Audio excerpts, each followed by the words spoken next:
કચ્છની China clay કાઓલિન ખનિજ સંપત્તિ પર પ્રથમ પીએચડી પૂર્ણ થઈ છે.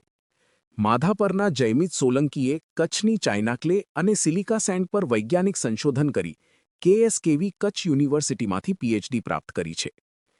તેઓ કચ્છમાં 1977મી ચાઇના ક્લે ઉદ્યોગ સાથે સંકળાયેલા પરિવારની ત્રીજી પેઢીનું પ્રતિનિધિત્વ કરે છે.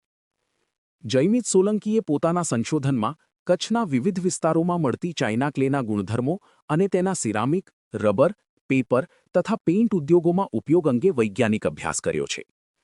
સાથે જ ચાઇના ક્લે ઉત્ખનન દરમિયાન વેસ્ટ તરીકે નીકળતી સિલિકા સેન્ડના મૂલ્યવર્ધન અંગે પણ મહત્વપૂર્ણ સંશોધન કર્યું છે.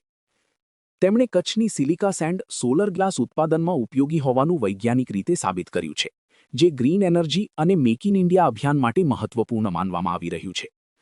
આ સંશોધન માટે જીઓસાયન્સ વિભાગના ડોક્ટર ગૌરવ ચૌહાણ અને જીએસઆઈના ડોક્ટર મંજરી પાઠકનું માર્ગદર્શન મળ્યું હતું.